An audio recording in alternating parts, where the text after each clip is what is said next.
What is up, guys? Jake from OneHive here with the next recap video. Before we get started, I've been asked a few times and I've been meaning to respond to it. Unfortunately, what happened on one of the t-shirt campaigns, on the Suck Less one, I was watching it very closely because I told you guys I kept those margins very, very tight.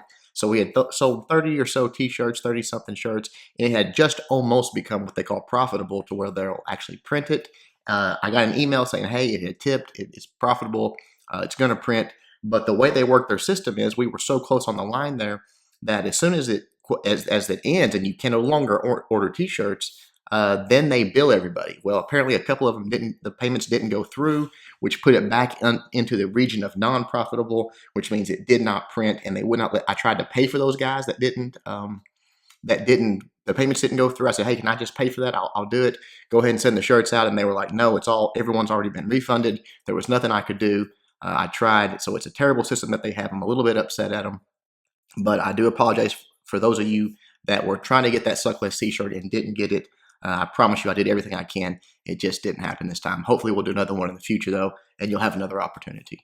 Also, a lot of stuff about some high profile member going to the dark side, modding. Yes, guys, it's true. I don't know what to say to you all.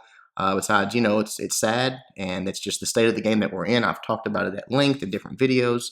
Not much more to say. Besides, I'm sorry. I wish I could do more about it, but I can't. And all I can do is continue to bring you guys attacks, and OneHive can just continue to be as fair play. I want you to know that there was no indication that he did that when he was in OneHive. He simply made the decision that's what he was going to go to Town Hall 10, and he was going to do it from the future, and so he left. And some people have done that in the past. When they make that decision, they know this is no longer the place for them. I'm way past being upset at people personally. It upsets me as part of the game that we have to live in this environment where it's so rampant and it's so accepted that people just make that decision, and that's what they do. But it is where we're at. So again, I'm sorry. I don't know what else to say to you guys. It's disappointing to us all, but we will move forward, and that's all we can do. So all that out of the way, let's get to the war, because it was a fun one. I don't personally enjoy these type of wars, but I think some of the guys do because they're so good at it. I'm not good at hitting Town Hall 10s, and this is the one you guys have already seen a lot of coverage of it. You already saw the Town Hall 9 attacks against the some of these bases, and this one's going to be solely dedicated to the Town Hall 10s because you've already seen some of the Town Hall 9s. But in general, a lot of 3 stars, top to bottom. Everyone did a really, really good job, and as you can see, not even a close war. It seems like clans like this, they never really even try, so they just don't take war seriously, and that's, I guess, their prerogative. So, getting to it, ASAP Aussie taking on number 2. I don't know that I've seen this base before. It looks like a, I don't know, strange base to me. So many exposed air defenses, so many different ways to take a few of those out and then get it done. And what he decided to go with is not even an air attack, but a hog, a ho-wee-wee, is really what it is. He's got the hogs, he's got a few giants. He's just going to queen walk a section of the base. It's not about air defenses. It's just about taking out a section of the base and allowing him direct access to that core. So you see the CC troops start coming out right here. Poison spell goes down. Queen's picking them off as they come in, moving so slowly that she can just sort of take her time and get the job done right there. The balloons are just dropping from the poison spell at this point. Queen's getting that storage, and then from there, she will continue her walk around the base. Looking at his spell composition here, you see right there, he's going to quake open that bottom. So really, he wants just to walk this queen around and then meet up with a kill squad. That's going to allow him to get into that core, start taking out some of those heavy defenses, and do some tanking so he can send his hogs. And when you've got a base like this, if you look at the outside of it, there's no threat to your hogs. The threat to your hogs start at the moat there. Everything on the outside, there's no space for spring traps. There's no space for giant bombs. So if you get your hogs in there and just let them work around, that base, as long as you got a plan for that core, which obviously this mass of witches and skeletons coming is his plan for the core, then that's a pretty solid game plan. You see the queen is starting to meet up. Good timing. He dropped everything there. Unfortunately, I think he was a little late on his funnel creation with his wizard, because a decent sized chunk of his witches are going to go to the bottom here and just sort of walk around the base with the king. So I don't think that's what he intended there. However, it worked out okay. He had plenty of witches go in, and right here, that healer is still on that queen, keeping her up, keeping her fighting. He's got the queen's ability still, which he's going to use right there That's going to allow her to really start tearing through some defenses. And then at this point, he is pretty much good to go to start dropping his hogs and letting them cycle around. Huge value for that freeze right there, getting both Inferno towers, allowing all those witches and skeletons just to swarm in there, take out that town hall. And then again, that queen still right there behind that level 40 queen, just dropping so much damage on those Inferno towers and all the defenses in that core. You see the hogs wrapping their way around.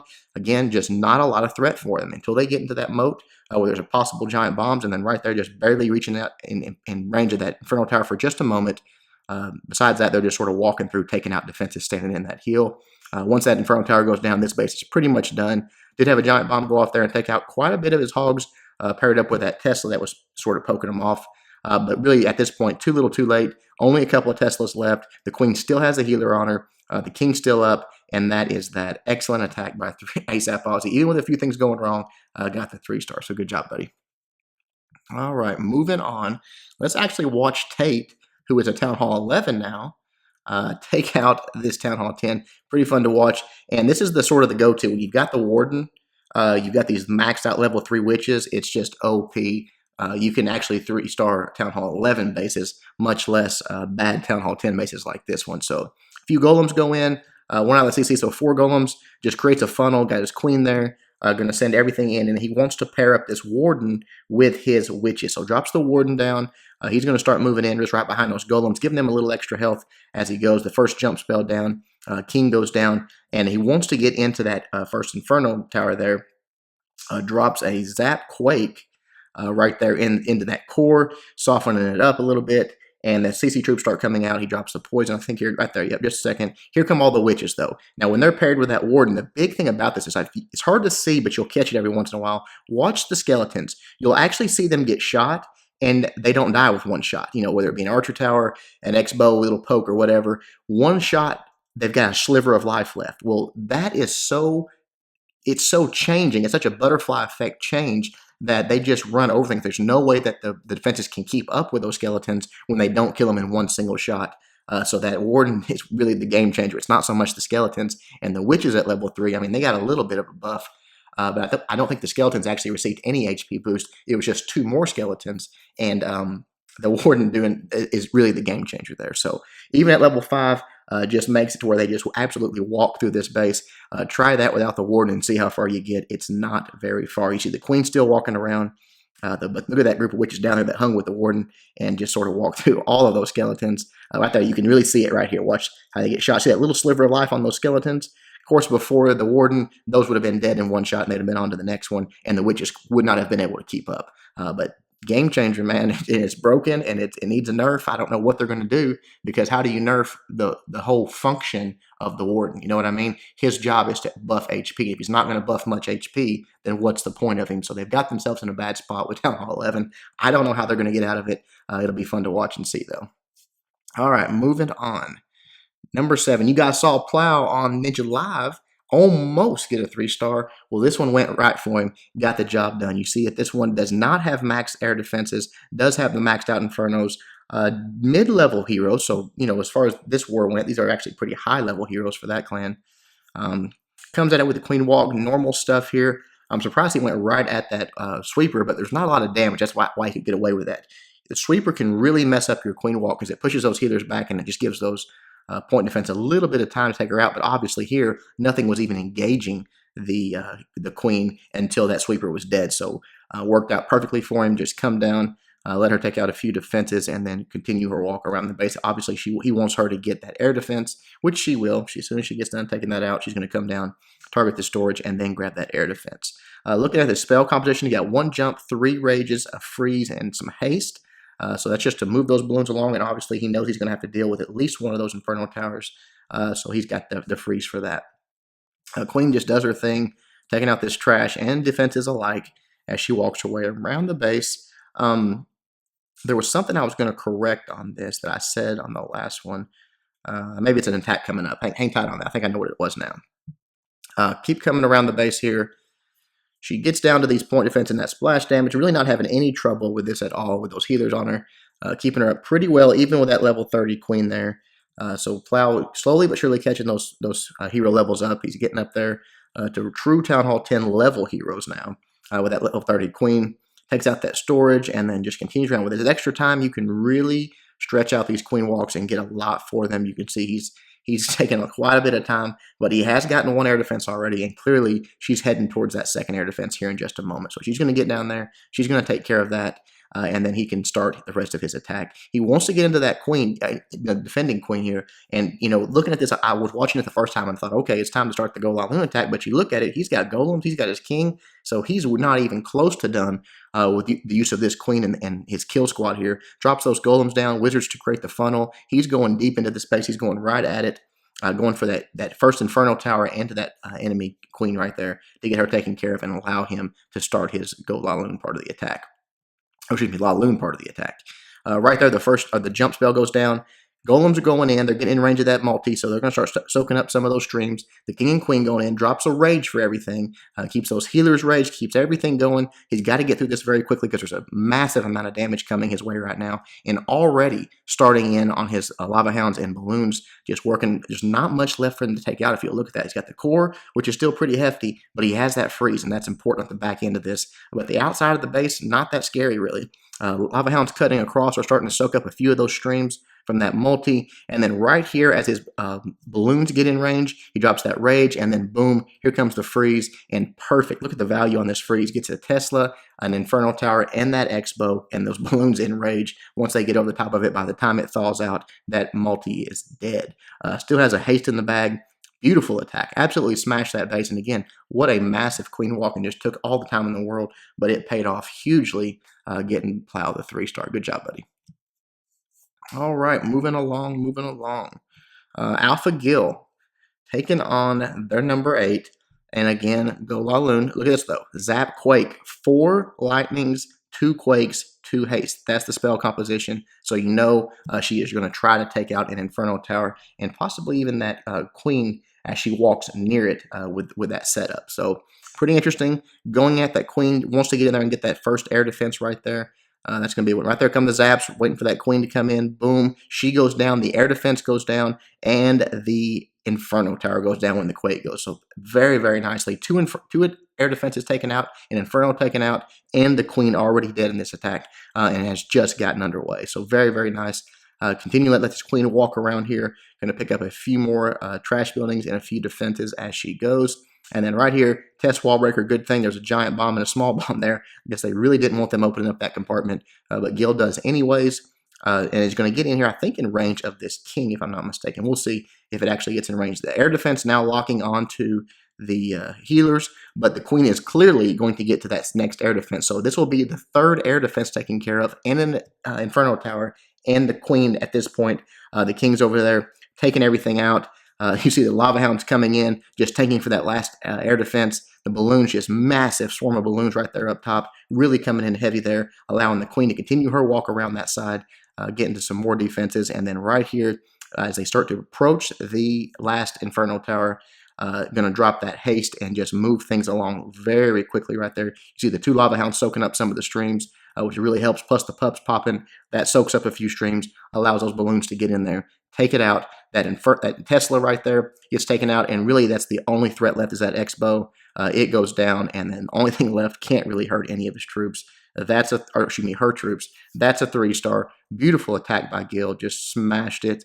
Again, the queen walk, I guess, is not dead. I was sort of skeptical.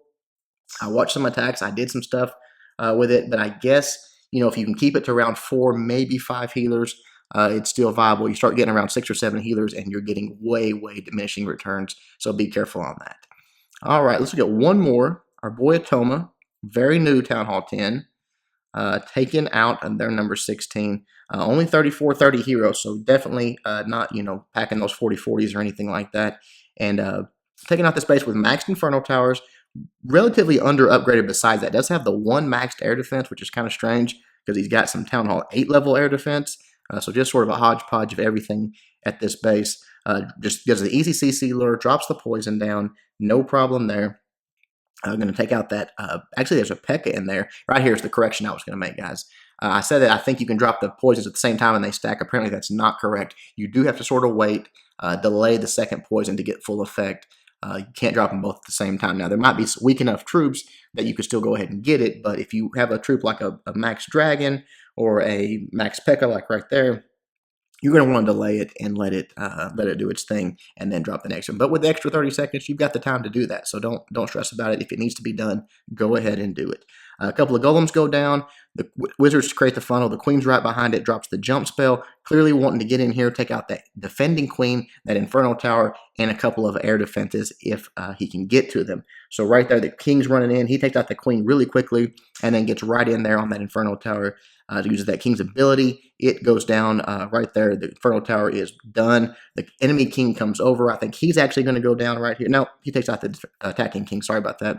But the golem goes to one air defense and the queen goes to the other. So that's perfect. As the golem explodes, does quite a bit of damage to this air defense here. And then the queen comes down and just sort of finishes it off. She's got her ability right there. Boom. One shot. It's done. Now, 2 ADs are dead. The queen's dead. The CC troops are dead. And an inferno tower is dead. Atoma's got this in the bag. All he's got to do is stay awake, drop his troops in a relatively decent position, and remember to drop his freeze on that multi-inferno tower, which he's going to do. So right here, balloons coming in. Lava Hound's doing some tanking for those last 2 ADs and for that multi-inferno, taking up several of its streams. But boom, there's the freeze. Just locks that thing down, plus a couple of Teslas right there. As it thaws out, it wakes up dead. Those balloons are right on top of it. Goes down. Then the haste, just to move those balloons between defenses very, very quickly. Boom, boom, right to the next one. Lava Hound still doing a little bit of tanking there. You see one of them is about to pop here, which is going to give him a few extra pups, and then I think one makes it through. We'll see here.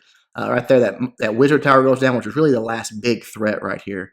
Then the balloons sort of split off, start taking out some more of the defenses. Yeah, one Lava Hound pops for him right there at the end, which is great.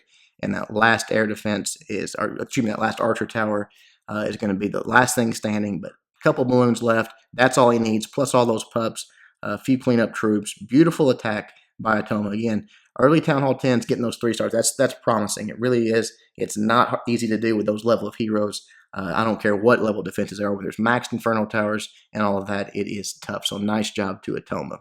All right, guys, that is it. Again, pretty crazy war. You get to see some Town Hall 9s hitting Town Hall 10s. You'll probably get to see some more of these attacks that I'll use for something. Maybe a Coffee and Clash. Who knows? I'll record some of them because there are more impressive attacks from this war. Hope you guys liked it. Until next time, Jake from OneHive doing my best to help you guys suck less.